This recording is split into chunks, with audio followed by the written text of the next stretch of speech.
विशाल प्रशांत महासागर में एक नए तरह का युद्धपोत कभी रवाना हुआ था। ये थे एयरक्राफ्ट कैरियर्स और इन्होंने नेवल वॉरफेयर को हमेशा के लिए बदल डाला। इनमें से एक था जापानीज कैरियर हायो, जो कि एक बहुत बड़ी ताकत थी। हियो ने इंपीरियल जापानीज नेवी में सेवा की, जो समुद्र पर जापान की महत्वाकांक्षाओं का एक शक्तिशाली प्रतीक था। इस एसे में हम समय में वापस जाकर हायो के बारे में जानेंगे, उसके डिजाइन से लेकर उसके अंतिम क्षण तक। हायो की कहानी इनोवेशन, पावर और अंततः ट्रेजेडी की कहानी है। यह बहादुर सेलर्स और साहसी पायलट्स की कहानी है, टेक्नोलॉजिकल मार्वल्स और युद्ध की क्रूर सच्चाइयों की कहानी है। हमारे साथ इस आकर्षक जहाज के इतिहास में तल्लीन हो जाइए। हायो अपने समय का एक इंजीनियरिंग मार्वल था। यह एक ऐसा जहाज था जिसने अपने समय की नेवल इंजीनियरिंग की सीमाओं को परिभाषित किया। 1929 में बना, इसे स्पीड और ऑफेंसिव पावर के लिए डिजाइन किया गया था, ताकि यह दुश्मन के जहाजों को तेजी से पकड़ सके और उन पर हमला कर सके, जो कि जापान की नेवल स्ट्रैटेजी के मुख्य तत्व थे।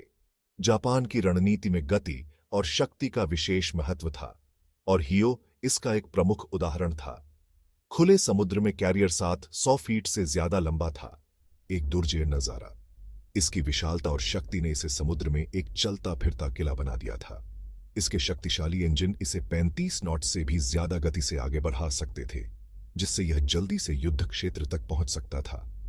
यह गति इसे दुश्मन के हमलों से बचने और तेजी से जवाबी कार्रवाई करने में सक्षम बनाती थी। हियो के हल को एक नुकीले बो के साथ डिजाइन किया गया था, जो लहरों को चीरता था, इसकी गति और स्थिरता को बढ़ाता था। यह डिजाइन इसे रफ सीज में भी स्थिर रखता था।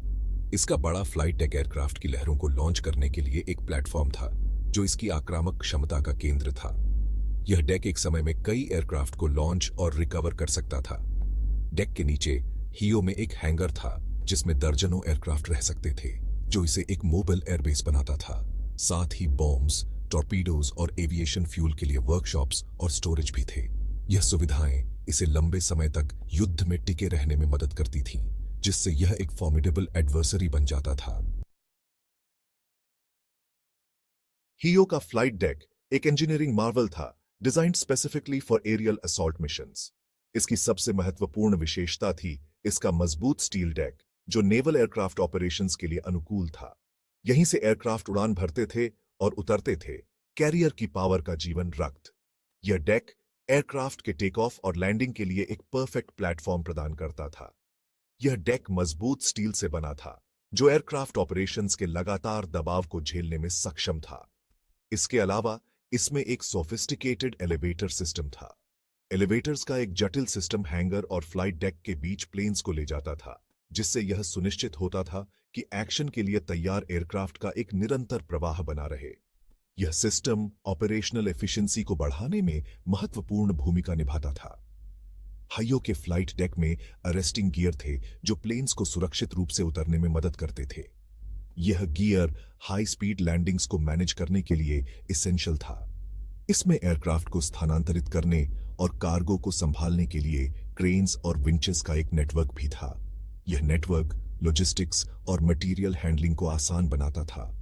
फ्लाइट डेक का डिजाइन स्ट्राइक्स को जल्दी और एफिशिएंटली लॉन्च करने के लिए महत्वपूर्ण था, जो नेवल एविएशन की तेज तर्रार दुनिया में एक महत्वपूर्ण कारक था। इस डिजाइन ने हियो को एक फॉर्मिडेबल फोर्स बना दिया था, capable of rapid deployment and recovery of aircraft.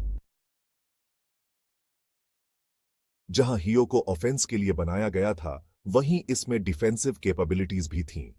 इसके हल को आर्मर के बेल्ट से सुरक्षित किया गया था, जो इसके महत्वपूर्ण मशीनरी को दुश्मन की आग से बचाने के लिए डिजाइन किया गया था। कैरियर दुश्मन के बॉम्बर्स के खिलाफ एक लेयर्ड डिफेंस प्रदान करते हुए एंटी एयरक्राफ्ट गन से भी लैस था। दुश्मन के जहाजों और एयरक्राफ्ट का पता लगाने के लिए हियो में रेडार सहित कई तरह के सेंसर थे। यह जानकारी जहाज के कमांड सेंटर को भेजी जाती थी, जहां ऑफिसर्स टैक्टिकल डिसीजंस लेते थे।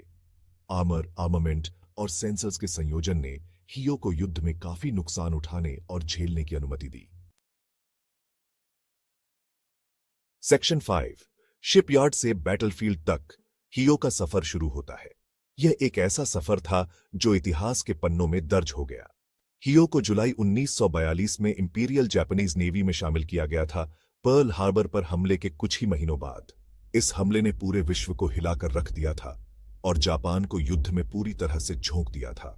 इसे तुरंत ही द्वितीय विश्व युद्ध की आग में धकेल दिया गया, जो एक शक्तिशाली नई एसेट के रूप में कंबाइंड फ्लीट में शामिल हो गया। हियो का आगमन जापानी नौसेना के लिए एक महत्वपूर्ण मोड़ था। कैरियर के पहले मिशंस में साउथ वेस्ट पैसिफिक में जापानीज ऑपरेशंस का समर्थन करना शामिल था। इन मिशनों ने हियो को युद्ध के मैदान में अपनी क्षमता दिखाने का पहला मौका दिया। हियो के शुरुआती करियर को नियर मिसेस और क्लोज कॉल्स ने चिह्नित किया था। हर एक मुठभेड़ ने उसके क्रू को और भी मजबूत और सतर्क बना दिया। इसने battle of the eastern Solomons और battle of Santa Cruz islands में भाग लिया और बाल बाल बच गया।